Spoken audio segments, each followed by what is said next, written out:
नमस्कार. ठाणे जिल्ह्यातील सामाजिक, सांस्कृतिक, क्रीडा आणि राजकीय क्षेत्रातील इत्थंभूत माहिती देणारी एकमेव वृत्तवाहिनी चौफेर वार्ता वृत्तवाहिनीत आपलं सहर्ष स्वागत. आज सोमवार 23 नोव्हेंबर 2020. आजच्या ठळक घडामोडी. चरस गांजाच्या आहारी गेलेल्या काही गर्दुल्ल्यांनी भटक्या कुत्र्याला जाळून मारलं. क्लस्टरसोबत जुन्या ठाण्यातील पुनर्विकासालाही मंजुरी मिळावी, नगरसेवक सुनेश जोशी. ठाण्यात कोरोनाची दुसरी लाट येणार नाही, आल्यास प्रशासन सज्ज, आयुक्तांचा विश्वास. आणि वाढीव वीज बिलाविरोधात भारतीय जनता पक्षाचा महावितरण कार्यालयासमोर आंदोलन. या आणि इतर घडामोडी विस्तृतपणे, पण काही क्षणातच. आरोग्यम धनसंपदा असं आपण म्हणतो, पण खरंच आपण आपल्या आरोग्याकडे लक्ष देतो का? नाही ना. म्हणूनच चौफेर वार्ता घेऊन येतोय आपल्यासाठी आरोग्य सेक्टर, आपले डॉक्टर. न चुकता पहा दर शनिवारी फक्त चौफेर वार्ता.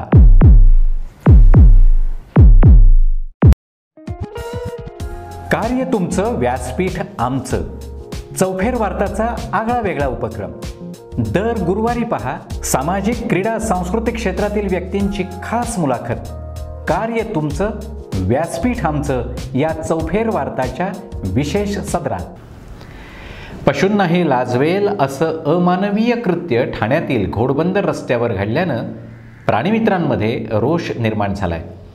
अंमली पदार्थांच्या आहारी गेलेल्या माणसातील पशु कसा जागा होतो याचा प्रत्यय घोडबंदर रोडवरील वाघबीळ इथल्या किंगकॉंग नगरमध्ये पाहायला मिळाला. चरस गांजाच्या आहारी गेलेल्या काही तरुणांनी रात्री एका भटक्या कुत्र्याला मारलं आणि मग जाळून टाकलं.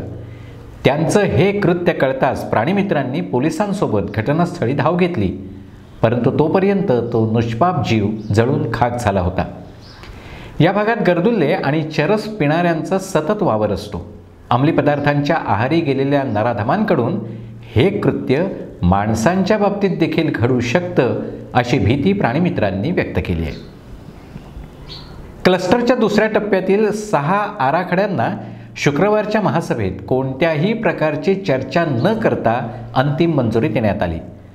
परंतु दुसरीकडे याच मुद्द्यावरून भाजपच्या काही नगरसेवकांनी यावर आक्षेप घेऊन क्लस्टर राबवत असताना जुन्या ठाण्याच्या पुनर्विकासाचा प्रश्न अद्याप प्रलंबित का ठेवला असा सवालही उपस्थित केला आहे. जुन्या ठाण्याच्या पुनर्विकासासाठी सातत्यानं होणारी मागणी दुर्लक्षित करून क्लस्टरला तातडीनं मंजुरी देऊन ठाणे महानगरपालिका प्रशासन कोणाचं हित सांभाळतंय असा सवालही भारतीय जनता पक्षाचे नगरसेवक सुनेश जोशी यांनी केला.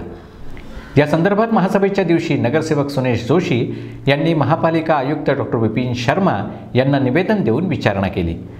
महासभेत क्लस्टर मंजुरी वेगानं होत असताना जुन्या ठाण्याच्या पुनर्विकासाबाबत होत असलेल्या चालढकलीबाबत त्यांनी नाराजीही व्यक्त केली. जुन्या ठाण्यातील धोकादायक इमारतीतील रहिवासी जीव मुठीत धरून पुनर्विकासाच्या प्रतीक्षेत आहेत. त्यांच्यावर सतत अन्याय होतोय. जुन्या ठाण्यातील पुनर्विकासात अडथळा ठरणारे 6 मीटरचे रस्ते 9 मीटर करण्याबाबत महापालिकेच्या महासभेत 2 वर्षापूर्वी ठराव झालाय. तो राज्य शासनाकडे मंजुरीसाठी पाठवून प्रशासन वेळकाढूपणा करत आहे. कलम 210 द्वारे आयुक्तांना अधिकार आहेत. त्याचा वापर करून प्रशासन जुन्या ठाण्याच्या पुनर्विकासाचा रखडलेला मार्ग मोकळा करू शकतं. परंतु काही विशिष्ट राजकीय नेते, काही मोठे विकासक यांच्या छुप्या युतीनं जुन्या ठाण्याचा पुनर्विकास रोखून धरला जात असल्याचा आरोपही यावेळी करण्यात आला. भाजपचा क्लस्टरला विरोध नाही, मात्र क्लस्टर मान्यतेनं अनधिकृत इमारती, चाळी यांना देखील संरक्षण मिळणार आहे. तिथं राहणाऱ्या रहिवाशांना न्याय मिळणार आहे.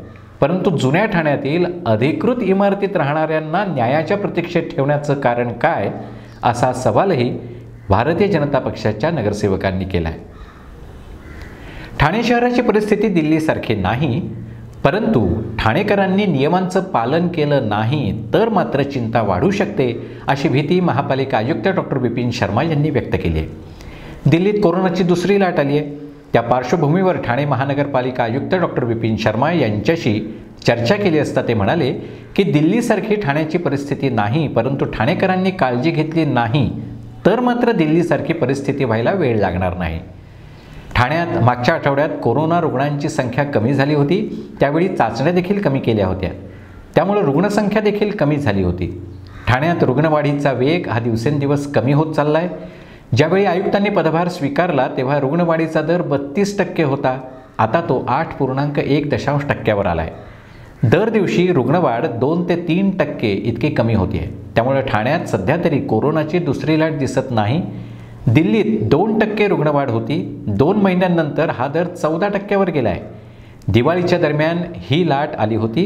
तर ठाण्यात आपण अनलॉक केलं तेव्हापासून बाजारात जी गर्दी होती तीच गर्दी दिवाळीच्या दरम्यान होती. त्यामुळे सध्याच्या रुग्णवाढीची भीती बाळगू नये, परंतु काळजी घेणं आवश्यक आहे. मला कोरोना होणार नाही या भ्रमात ठाणेकरांनी राहू नये. ज्यांना कोरोना होऊन गेला आहे त्यांना पुन्हा कोरोना होणार नाही हा गैरसमज आहे. प्रत्येकाने नियमांचं पालन करणं आवश्यक आहे, तरच आपण दुसरी लाट रोखू शकू, असं आयुक्त म्हणाले. महापालिकेनं दुसरी लाट येईल ही शक्यता गृहीत धरून कोणतंही कोरोना केंद्र बंद केलेलं नाही. रुग्णालय देखील सुरू ठेवली आहेत. सर्व प्रकारचा सामना करण्यासाठी ठाणे महापालिका सज्ज आहे. ठाणेकरांनी सतर्कता बाळगली तर कोरोनाची दुसरी लाट ठाण्यात येणारच नाही, असा विश्वास आयुक्तांनी व्यक्त केला आहे. ठाण्यातील वागळे इस्टेट भागातील महावितरण कंपनीच्या कार्यालयाबाहेर वाढीव वीज बिलाविरोधात भारतीय जनता पक्षाच्या वतीनं आंदोलन करण्यात आलं. यावेळी महावितरण कार्यालयाबाहेर मोठा पोलीस बंदोबस्त तैनात ठेवण्यात आला होता. राज्य सरकार दुटप्पी भूमिका घेत असून निर्दयी सरकारचा यावेळी निषेध करत महावितरणच्या व्यवस्थापकांना निवेदन देण्यात आलं. दरम्यान लवकरात लवकर वीज बिल कमी केलं नाही तर तीव्र आंदोलन करण्याचा इशारा देण्यात आला. भारतीय जनता पक्षाच्या राज्यभरातील वीज बिल विरोधातील आंदोलनात भारतीय जनता पार्टीचे उपाध्यक्ष विनय सहस्रबुद्धे यांच्यासह आमदार संजय केळकर, आमदार ॲडव्होकेट निरंजन डावखरे, रवींद्र चव्हाण आणि भारतीय जनता पक्षाचे अन्य नगरसेवक तसंच इतर कार्यकर्ते मोठ्या संख्येनं सहभागी झाले होते. भाजपाच्या या आंदोलनामध्ये महिलांची संख्याही लक्षणीय होती. राज्य सरकारच्या विरोधात घोषणाबाजी करत वागळे इस्टेट इथल्या कार्यालयाच्या समोर वीज बिलांची होळी करण्यात आली. यावेळी पोलिसांनी मोठ्या प्रमाणात बंदोबस्त तैनात केला होता. आरोग्यम धनसंपदा असं आपण म्हणतो, पण खरंच आपण आपल्या आरोग्याकडे लक्ष देतो का? नाही ना. म्हणूनच चौफेर वार्ता घेऊन येतोय आपल्यासाठी आरोग्य सेक्टर आपले डॉक्टर. न चुकता पहा दर शनिवारी फक्त चौफेर वार्ता.